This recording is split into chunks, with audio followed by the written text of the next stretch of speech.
Welcome, guys, in another video. And in this video, we will talk about Real Madrid versus AC Milan, and we will also talk about the second fixture, which was Manchester City against Sporting. So, इस video के लिए हमारे पास दो special guest हैं, तो मैं उनको invite करूंगा, the legendary, the Mysterio, and the second one is Stolen Charm. So, thank you guys for coming to our video.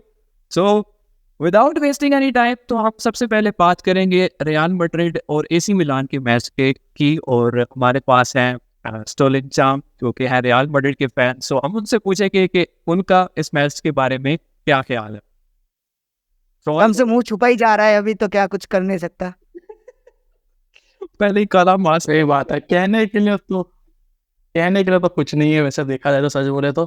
पर ये आ रहा था बहुत टाइम से, सब देखने में लग रहा था कि यार ये होने वाला है, और फाइनली हो गया। कोई बात नहीं, मिलान इतनी अच्छी टीम है नहीं, अगर देखा जाए तो इस सीजन भी शायद 7th पे है अभी करंटली। एवरेज टीम थी मैच में भी, बट हमारे फुल बैक्स यार बहुत खराब थे। प्लस टीम में जो बैलेंस होना चाहिए वो अभी बैलेंस दिख नहीं रहा है।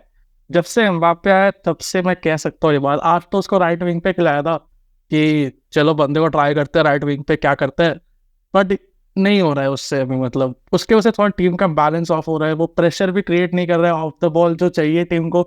तो उसकी वजह से जो हमारे मिडफील्डर्स है ना, उन पर बहुत प्रेशर आ रहा है। मतलब वेलवर्डी है, वो कितना करेगा बंदा। उस बंदे को आज के मैच में वेस्कस के साथ पूरा भागना पड़ा था, क्योंकि लियो को रोकना था, ठीक है। वरना वेस्कस के तो रिटायरमेंट वाली टाइम आ गई थी, सीधा देख लो आप।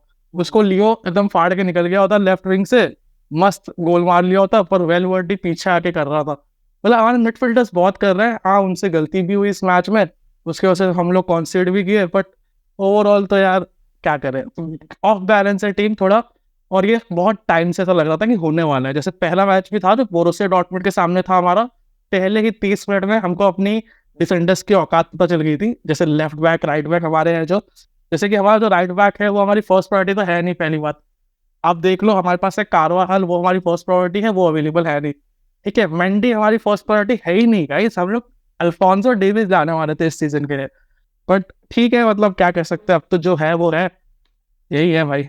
नहीं, अगर बेंच भी तो था, आप रोड्रिगो को यूज कर सकते थे। रोड्रिगो बेंच पे क्या कर रहा था? अगर स्ट्राइकर काम नहीं कर रहा एम्बाप्पे, तो एंड्रिक भी बेंच पे पड़ा हुआ था, तो वो क्यों नहीं यूटिलाइज कर रहे? और सबसे मेन क्वेश्चन है, बेलिंगम लेफ्ट साइड पे क्या कर रहा है? लाइक आपने पूरी अपनी फोर्स लेफ्ट पे डाली हुई है। विनीशियस उधर, बेलिंगम भी लेफ्ट पे खेल रहे हैं, एम्बाप्पे भी लेफ्ट पे खेल रहे हैं, और राइट विंग को तो आप चांस ही नहीं दे रहे। तो फिर कैसे ये चीजें बेहतर होंगी?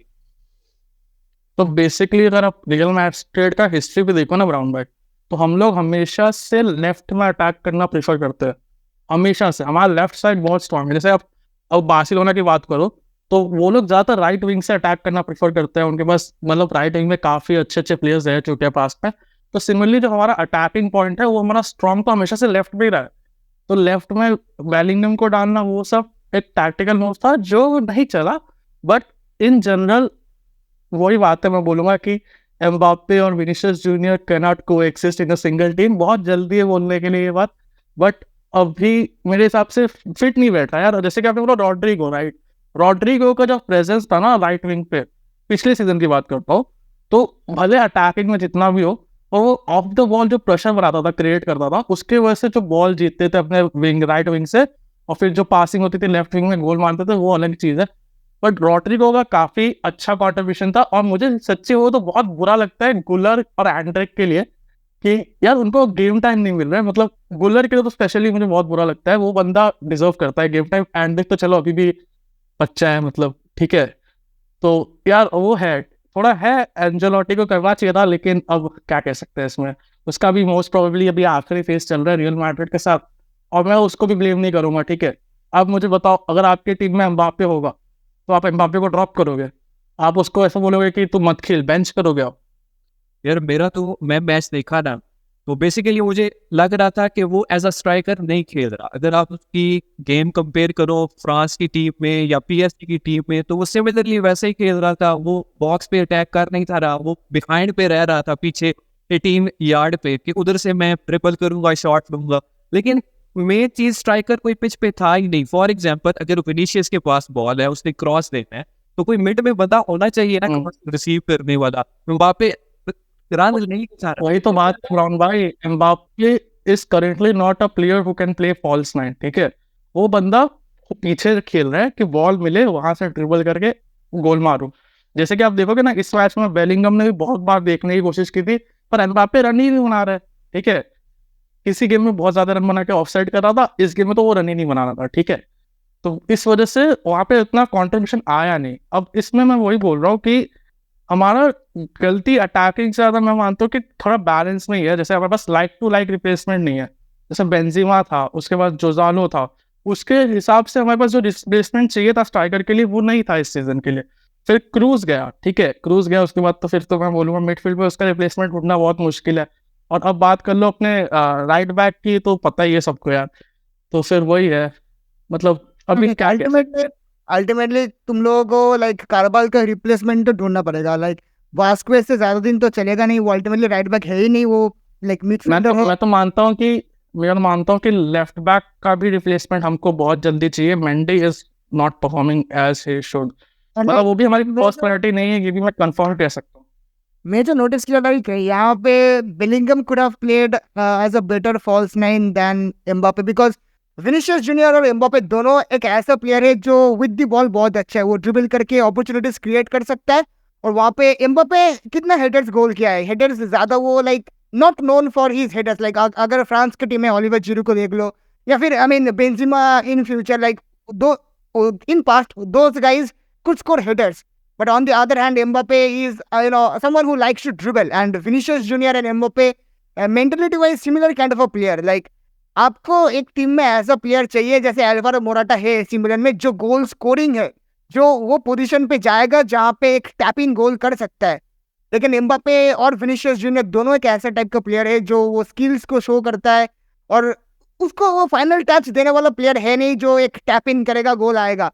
वो बस बॉल पे टाइम स्पेंड करे, जो लाइक डिफेंसिव मिडफील्डर्स को ज्यादा अपॉर्चुनिटीज दे रहे हैं टैकल होने के लिए, और फिर अल्टीमेटली एक लॉन्ग शॉट ले रहा है जो like means out of target. और मैग्नियन को बीट करना, ये एफसी मोबाइल नहीं है, तो यहाँ पे real life he is a very good goalkeeper. तो नहीं, मेरे हिसाब से देखो, मैं एक बात और बोलना चाहता हूँ कि वो को एग्जिस्ट वाला स्टेटमेंट ना, वो सिर्फ इस मैच को देख के मैं बोल रहा हूँ। इन जनरल प्लेयर दोनों अच्छे हैं, लॉन्ग टर्म में यू नेवर नो, हम लोग यूसीएल भी जीत जाए, हम लोग लीग टाइटल भी जीत जाए, ठीक है, क्योंकि हमें एट द एंड हम लोग रियल मैड्रिड है, कभी भी आ जाएंगे वापस, कोई वो तो उसमें कोई प्रॉब्लम नहीं है।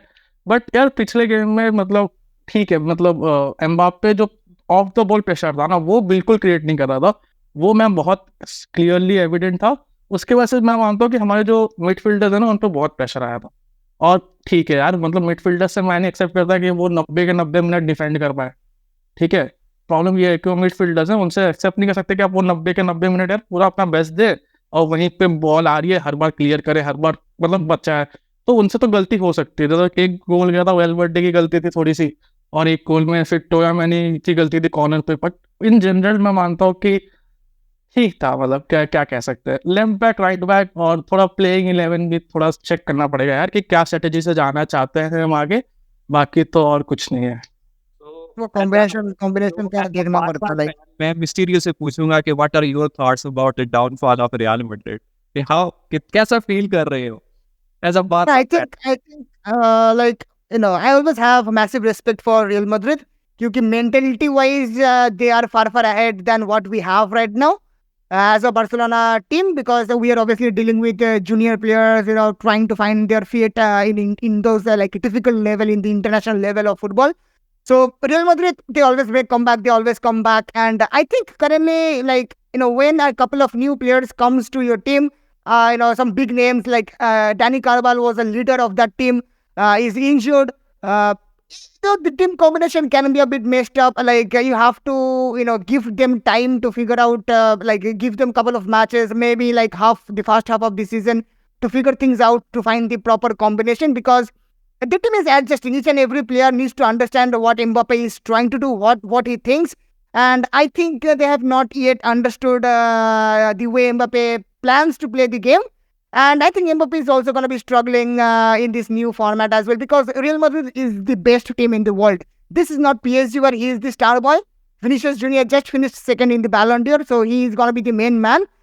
So Mbappe, the team needs to like take some time to figure things out, and Toni Kroos was a big part. of the team previously. Chouameni and Kamavinga, whoever comes in as the replacement, has big shoes to fill. Like those passing accuracies, those outstanding vision. Modric is also kind of getting old, and I think Harsh is also told about Adraguler and Endrick. I think these are the situations, these are the opportunities where if you give those guys opportunities, they will fit in the team and they will get some play time to make themselves comfortable in the team's environment. But yeah, it's after all, it's Real Madrid. They're obviously gonna make comeback. I just want to see what happens in the second half because they cannot just say that Mbappe go back to PSG. So ना they ना figure it out. Okay, so like Mbappe बहुत अच्छा player है। एक बात मैं और कहना चाहूंगा ब्राउन भाई इसमें कि एक कोट है, ठीक है ना, कि you can't change the future but you can change your habits and नहीं सॉरी भूल गया मैं, you can't change your future but habit can change the future. और हमारी हैबिट है जीतना, तो हम लोग जीत लेंगे, कोई बात नहीं। अभी आया है डाउनफॉल, कम बैक हो जाएगा, थोड़ी चीजें देखनी है, देख लेंगे। हाँ, मेंटालिटी के ऊपर कोई बहुत स्ट्रांग है हम लोग, और यहाँ से कम बैक करना जानते हैं और कर लेंगे, इसमें डाउट नहीं है। लिवरपूल के सामने अगला मैच है, देखना पड़ेगा, बहुत मजा आएगा। वही मेरा लास्ट क्वेश्चन था कि अगला मैच है लिवरपूल के अगेंस्ट और वो भी एनफील्ड में। सो दोनों की प्रेडिक्शंस क्या होंगी? पहले स्टोरेज चाम से पूछते हैं या फिर मिस्टीरियो से? Mysterio go with it first. चलो Mysterio.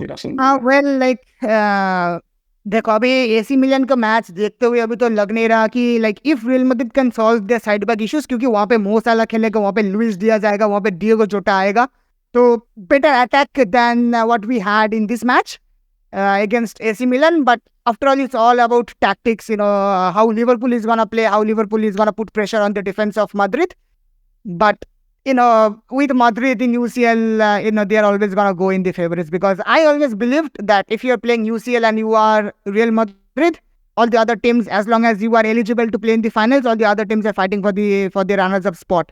So, yeah, UCL and Real Madrid is a long-living love story, but I think it's gonna be a bit difficult. And given the fact they have lost against AC Milan, I would say Liverpool might end up winning 2-1, especially because the side backs are a bit issue.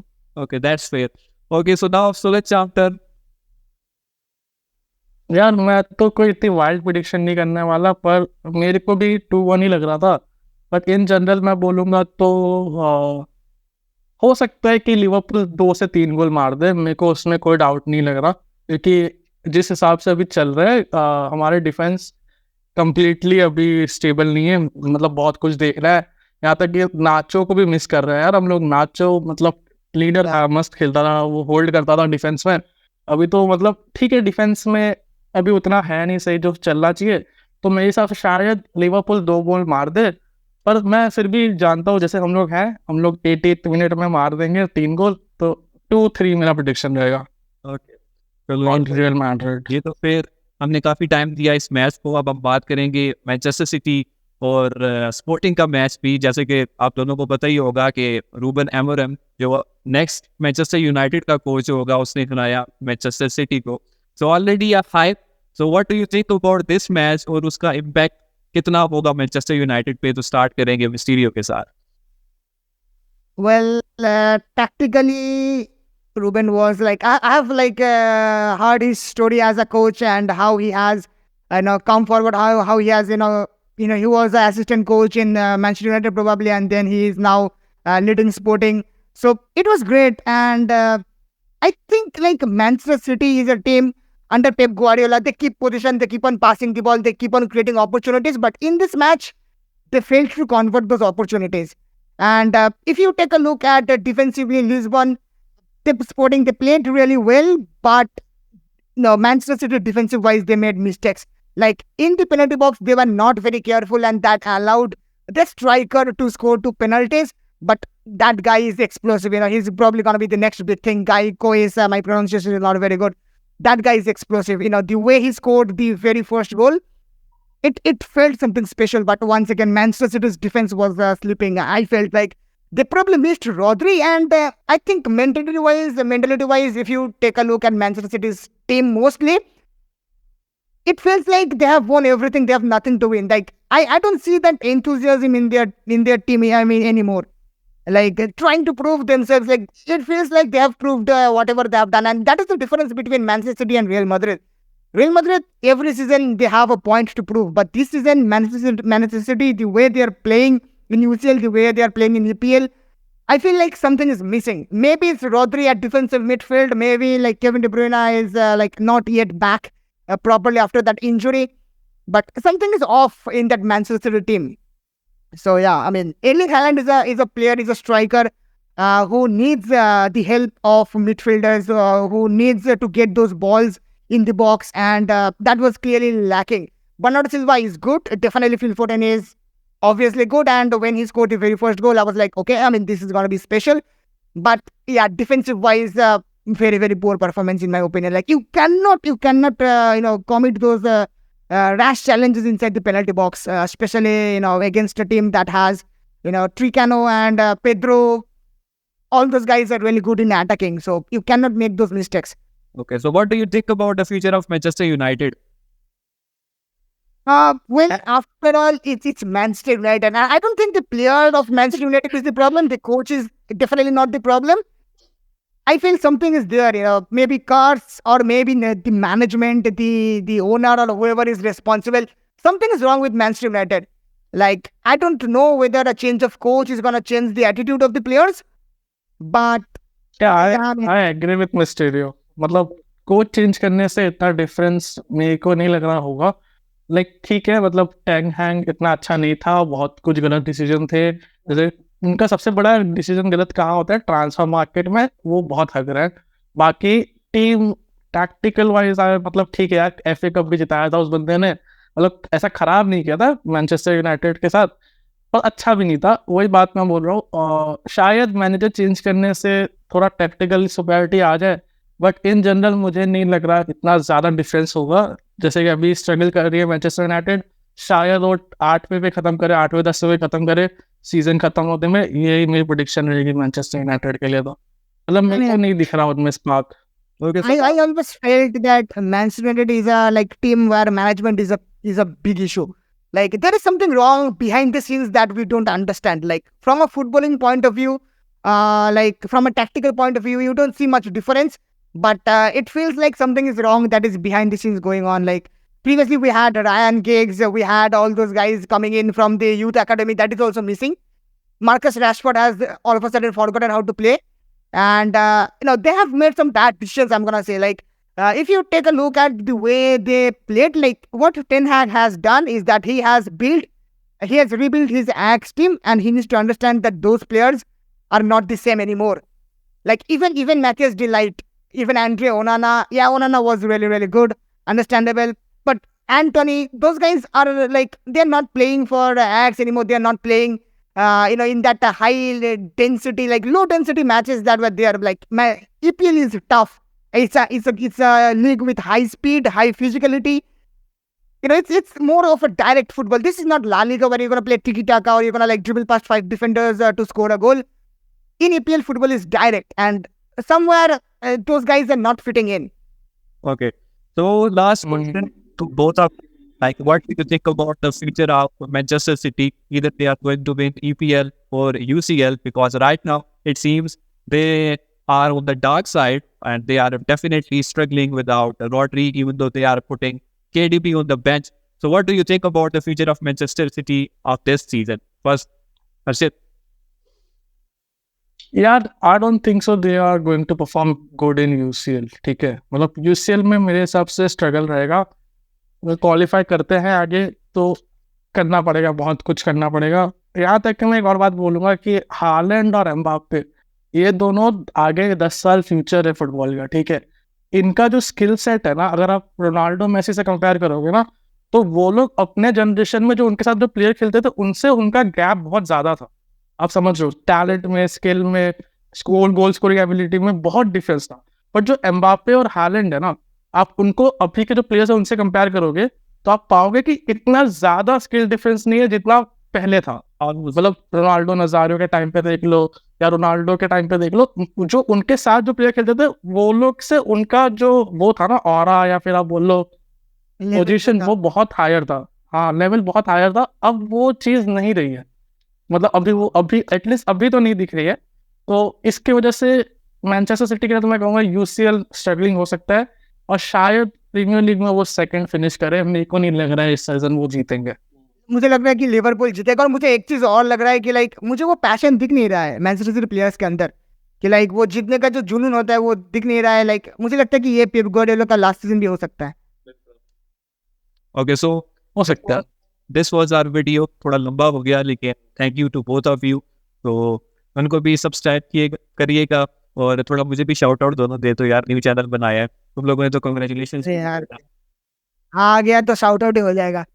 ये हाँ, और भाई इससे राहुल, ज्यादा तुमने कुछ नहीं बोला, तुमको बोलना चाहिए ना। हाँ लाइक तुम्हारे फिल्म को तो रखो, क्या हम लोग हमारे फिल्म रख रहे हो सिर्फ। हम लोग अंडर फेयर हो गया। लाइक अभी कुछ गलत उल्टा सीधा बोल दिया तो लाइक पता नहीं कहाँ हाँ, और मुझे लग रहा है कि मैंने उल्टा सीधा बहुत बोला है, इसके लिए मैं बोल रहा हूँ तुमको भी ओपिनियन देने चाहिए दोस्त। हम दोनों के क्यों कर रहे हैं अकेला? फैन को रखा। पहले मैं और मिस्त्री वीडियो बना रहे थे, फिर मैंने सोचा यार हम दोनों तो बारसा फैन है, कुछ उल्टा पुल्टा बोल देंगे, ऑडियंस ने कहना यार चुप करो, तुम दोनों तो बारसा फैन हो। तो हमने एक रियल मैड्रिड का बंदा रखा ताकि कुछ गलत ना हो हमारे साथ। और मैंने भी रियल मैड्रिड की बजाय ही है ना यार, क्योंकि कॉमन है कि अब इसमें देखो, मैं पता है सच्ची बोलूं, सब लोग ब्लेम कर रहे हैं कार्लो एंcelotti को, ठीक है।